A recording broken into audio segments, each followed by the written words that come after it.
Well, good morning, everybody. Eric, nice to see you again. You So it's Elizabeth and Eric here for like the a vaudeville act.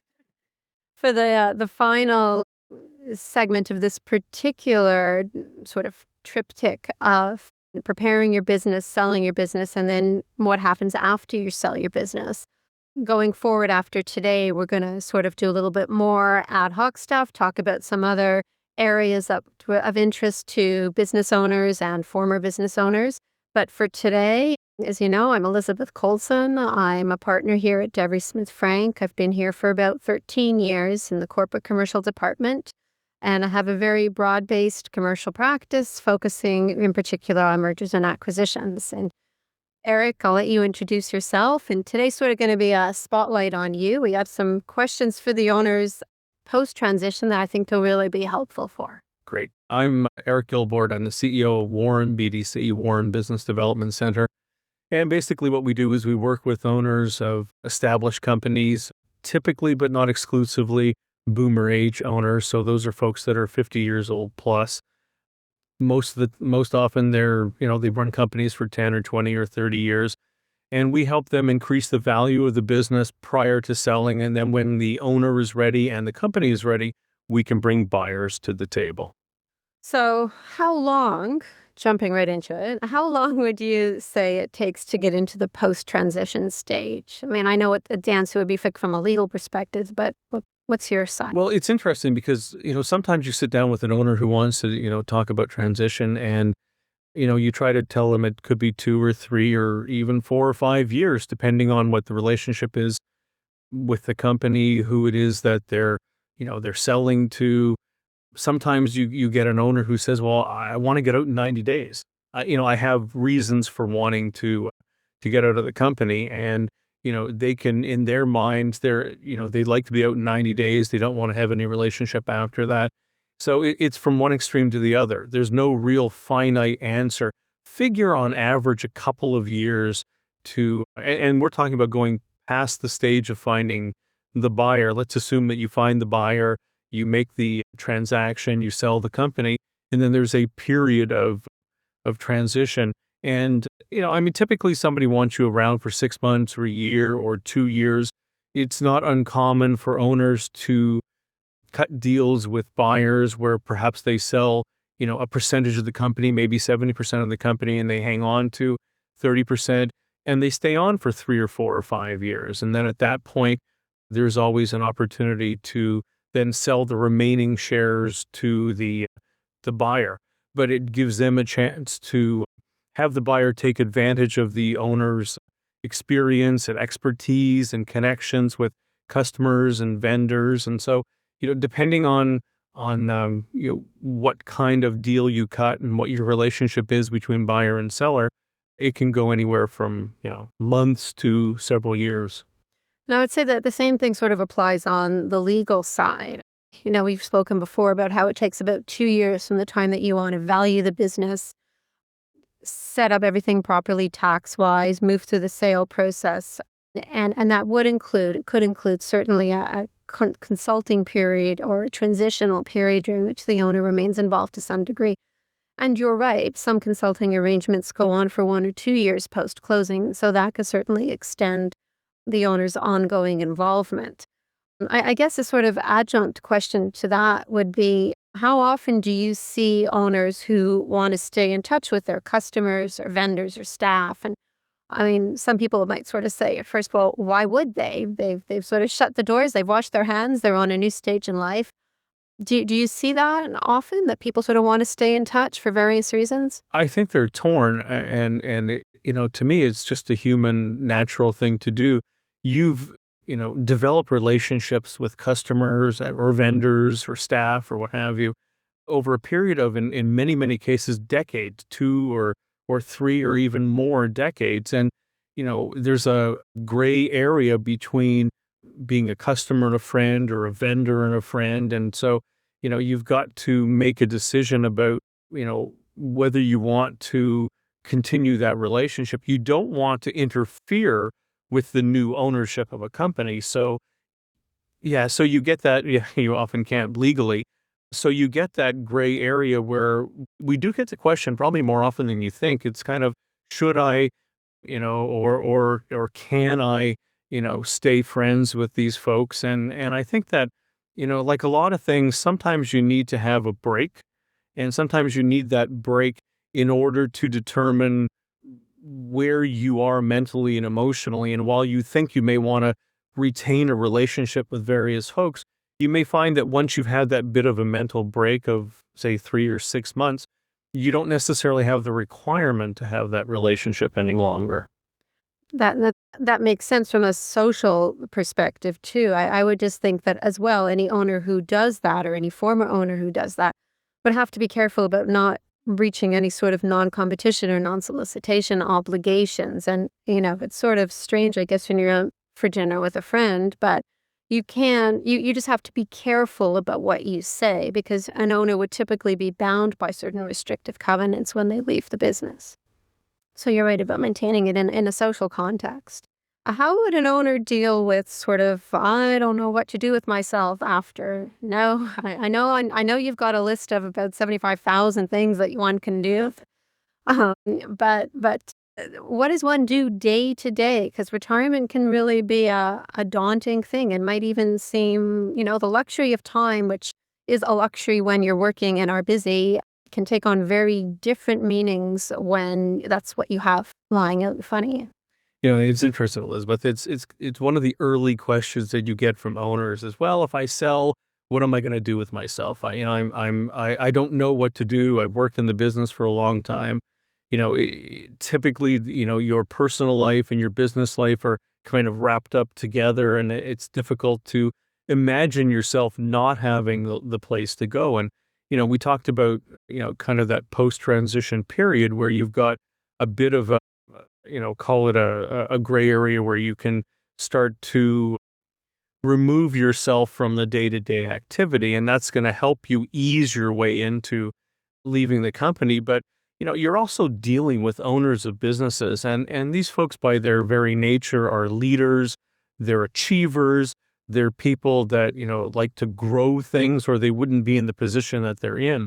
So to imagine that they will go from running a vibrant company to not doing anything, or quote unquote travel or play golf. I mean, the truth of the matter is that, yeah, you can only travel so much before you get to a point where, okay, I've got it out of my system. It doesn't mean you're never going to travel again. It just means that there's that initial 6 months, year, maybe 2 years where you do a whole bunch of trips. Golf can only, occupy you for so much. And then you get to a point where you really need to do other things. And well, I'd like to think I have a list of 75,000 things. I know you're kidding. It's a list of 75 things to do after you transition your company. And in fact, we'd be happy to send that list out. It's in a nice graphic poster format. We'd be happy to send it to anyone who wants to write to us and ask for it. But, there truly, I sat down one day and I thought, okay, I'm getting this question all the time. So let's come up with a list. And it took me maybe 45 minutes to come up with this list of literally 75 different things that one could do. It's anything from buying another business to doing philanthropic work, and we'll talk about that in a couple of minutes, to perhaps helping your spouse or your child with their company, helping other folks with their companies. There's lots of non-business things to do, and you can learn another language. You can, I know we talked about travel, but you can travel to, to other countries and do good work. I mean, the cliche is building wells in third world countries, but the last time I had this kind of a conversation with an owner about doing that, he sat there smiling at me, and his wife was with him in the office. And I said, well, what are you smiling at? And he said, well, we did that last year. And they hadn't quite retired yet, but there's a huge requirement for many, many owners to give back. So you can do things that are, personal, rebuild a car. You can do all kinds of activities. And like I said, if you sat down with a blank piece of paper and just said to yourself, okay, how would I like to occupy my time? How much of my time would I like to devote to this activity or that activity? Where would I like to be spending my time? And so you need to start to construct some kind of an organization in terms of what you're going to do with your time afterwards. So it might be as simple as, well, summertime will be spent here and wintertime will be spent, somewhere else. It might be, well, I need to get away, once every quarter. It might be, I know that my wife and I are looking forward to that point where our grandchildren, they're 5 and 10, and we want them to be a little bit older. And we have one that's actually 9 months old, but we want them to be a little bit older so that we can start traveling and taking them, not with their parents, but taking the kids on trips and creating memories. And, it's interesting when you mention things like this to owners, they stop and they go, oh, I hadn't really thought about that. Mostly because they hadn't had the requirement to think about it. So, part of our job in terms of working with owners in the post-transition stage is to pose questions and put out ideas that perhaps they hadn't thought about that they can bite into and all of a sudden realize how, they can go about making really great use of their time. I mean, the idea of taking 13, 14, 15-year-old grandchildren to Europe or to, I'd take them to Venice or take them to Asia or take them, anywhere in the world and take them to museums and things. Those are memories that you're both going to have and value for a long, long time. Well, you're quite right. I mean, actually, my grandparents used to vacation in Florida for the winter, and I was the only grandchild because I was special, that they took down with them. And so I'd go down for about 4 days, and I was 14, 15, and 16 when I did it. I did it for 3 years. And you're absolutely right. I mean, now, they're long gone, but those memories aren't. So it certainly is something that you can build. And I think also what you're saying is that perhaps it's a shift in the owner mindset. It's not such a drive anymore. It's more of an ability to realize that there's time out there and maybe learning a new skill that might take some time. You don't have to be perfect at it right away. It's almost like a sort of second chance to rediscover yourself. I know an owner who outfitted a workshop for himself and had never actually really had any experience in woodworking, but had the funds and had the time and had the interest, outfitted an entire workshop and started building furniture. I mean, really, really beautiful work. They were almost like pieces of art. And it's something that they'd never done before. Well, they're talented people, right? They're driven, talented people. So there have to be other things within them that they can tap. So we've talked about vacationing and stuff, with the broader family. How would transition impact a spouse or children or other family members? It's interesting. The first way that it impacts the family, and it's typically the spouse, male or female, doesn't make any difference. But usually what happens with an owner is they sell business, they go through that transition period. They're now finished working at the company, maybe some odd consulting, but they tend to have their home office set up, likely in the basement somewhere. And then they spend the next 6, 12, 18 months trying to figure out what to do with themselves. And how does it impact a spouse? It typically gets to the point where you've been not at home for decades, and the spouse has their way of running the home and their way of living their lives during, that time of the day and that time of the week. And all of a sudden you're there. And what I find hilarious is that more often than not, the spouse just turns around to the quote unquote retired or transition business owner and says, when are you going to get the hell out? It's like, just get out of the house, go and do something, go and buy another business or consult or mentor or what have you. Sure, it's a little bit tongue in cheek what I'm saying, but there's a certain amount of truth to it because you've now changed the dynamic of the relationship, and it can be a little bit difficult. And children, if you do have children that are perhaps not grown and out of the house, there are some really great advantages. I mean, you're there, during the day, you're there to take them to school, you're there to pick them up.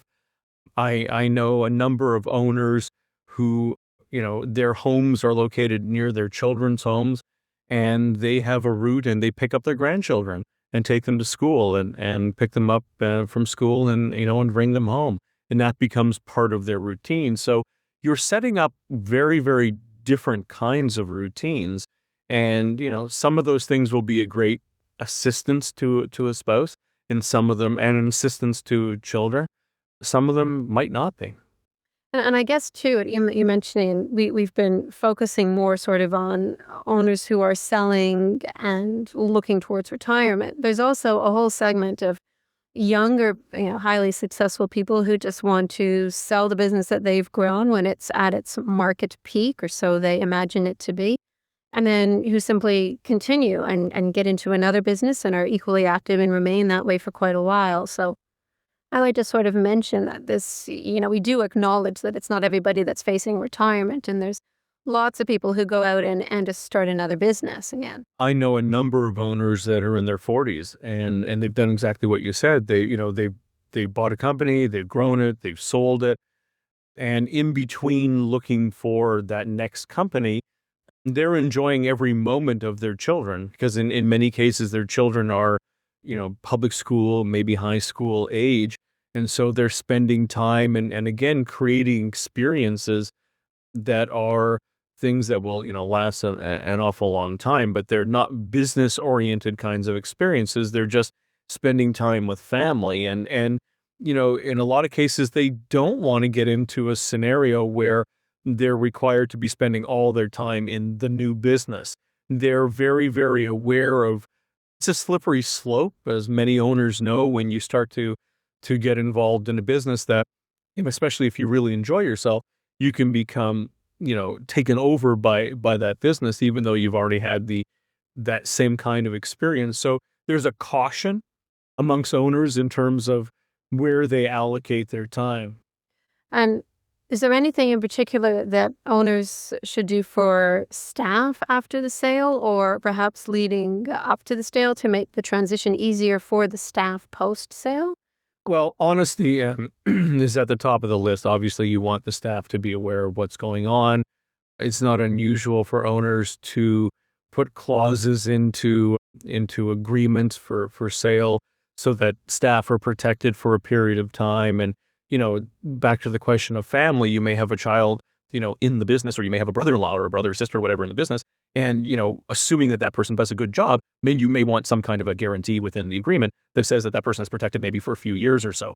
That said, I know owners that have sold the company, and it's really interesting. They actually went out of their way. And in one case, he did this for, I think, 3 or 4 of his key staff.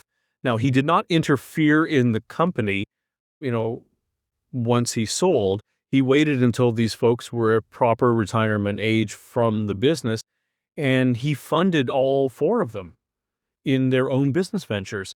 So they left the company. He was sitting on a reasonable amount of wealth. He had good experience with them because he'd worked with them for decades. They helped him grow his company. And, oftentimes, while someone may spend decades working in someone else's company, there may be something else that they wish to do, their own kind of a business. And he basically staked them in all their companies, which I thought was a tremendously wonderful thing to do as a thank you, essentially, for your staff.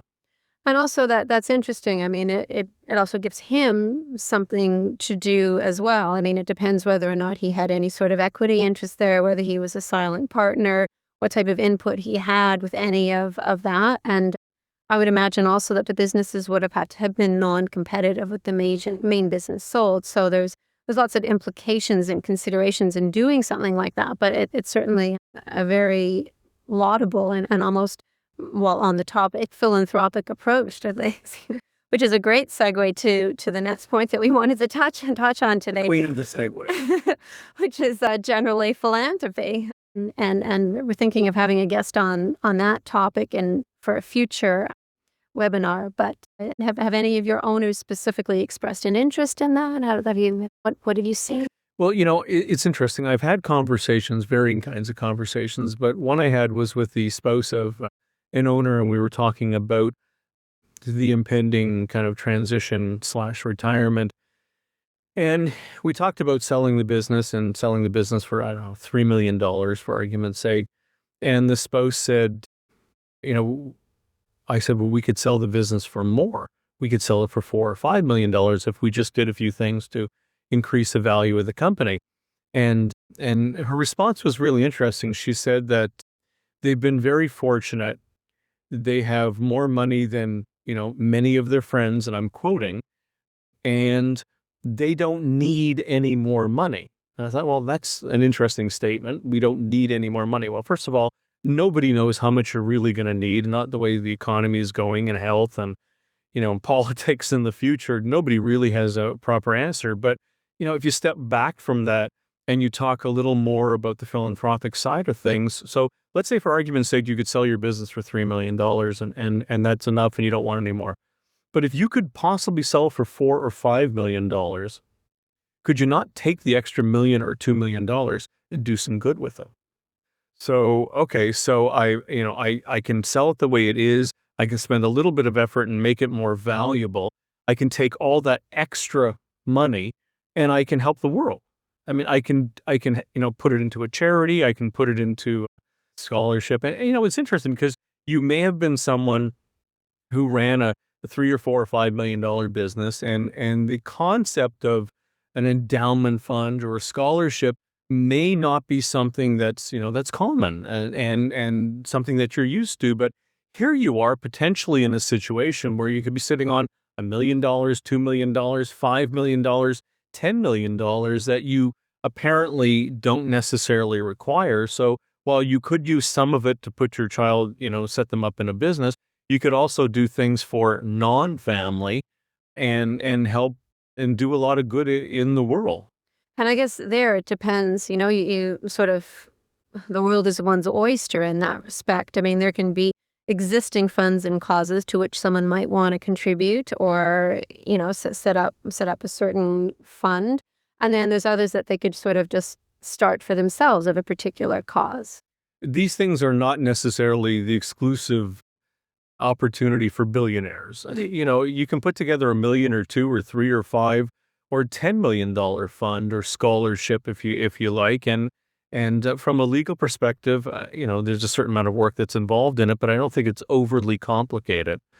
And it's the type of thing that you likely have experience with. Yes. I mean, it's it depends on sort of what you would want to do and how you want to structure it, and that definitely that's something that we can assist with. People set up not-for-profits and charitable organizations all the time, and that's certainly one way of doing it. But there's lots of opportunity there as well. And you're right, it doesn't have to be $10 million. It also doesn't even have to be as much as $1 million. I mean, you can make a sort of a totally different target for your annual contribution or just for starting something off and then see how it grows. I know a family that were in the retail business for a long time, and the father passed away probably maybe 10 years ago. And in amongst the many things that they did, they decided to make a $500,000 donation to the local university in that person's name. So again, as you said, it doesn't have to be millions and billions of dollars. It can be a smaller amount, but it's all appreciated by the people that you're donating it to. You can simply donate it to your church. And frankly, I've been in meetings with folks that had an entire building. Now, it wasn't millions of dollars. It was probably maybe $400,000 or $500,000. But one of the folks in their church, he'd sold his company. He was sitting on a reasonable amount of money, and he basically donated a building to his church, which I thought was a wonderful thing. So all of a sudden, they actually went from one location to two locations. And that was a huge, huge improvement in terms of what they were trying to achieve. Mm-hmm. And it's interesting because it's not even so much that a sale leads to sudden wealth. It can just lead to sort of more accessible income and the opportunity and to have the time to spend it or to use it however one wants. So do you find that owners sort of struggle with the sudden alleviating of the restraints of, now the money is there rather than being tied up in it or allocated to a business? I think everybody has two thoughts about money, whether it's selling a company or winning the lottery or winning in Vegas. And, the initial feeling tends to be, oh, wow, I can do all these things. I can buy what I want. And then that's quickly followed by, oh, wow, there's a huge amount of responsibility here because I really don't want to blow it. And, it's interesting. I mean, if you look at statistics of lottery winners, and let's understand that lottery winners didn't necessarily earn the money that they got, but it's a high percentage, somewhere in the high 90% of lottery winners that lose everything. In fact, they end up in debt. Now, when we're talking about, yeah, I shouldn't buy the 649. maybe we should be smart about it. We'll talk. But, owners who run companies, they're obviously in a slightly different position. But let's say for argument's sake, that, and we've talked about this before, that, you have, say, $2 million that's invested and you have some properties and other things. You get to that point where you sell your company, and we've always said that, typically 80% of your wealth is wrapped up in the business. So let's say for simple math, you come into another $8 million. So you have $2 million of wealth that you've been nurturing and taking care of over a period of time. Now you have 4 times as much that you're adding to that. And it's a different set of responsibilities. And what can happen is you can start looking at the folks that are helping you, your trusted advisors, who helped you manage $2 million, and now they're, potentially going to help you manage $10 million.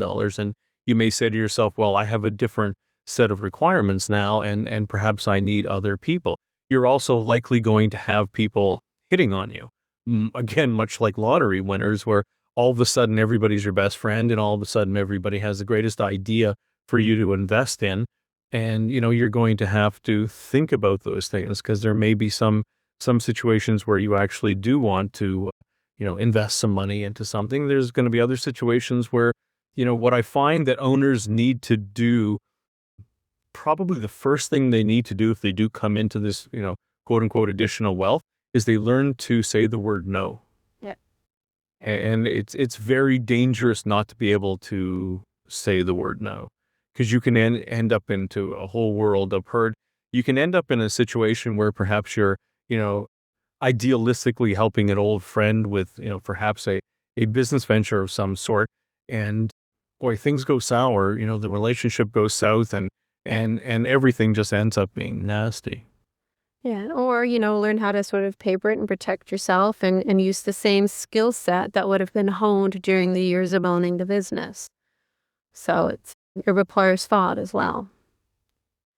Well, I think we're just about out of time for today. So thank you, Eric. It was interesting to hear sort of the soft side of the issues that people can encounter, and I'm sure there are many, many more that you often deal with.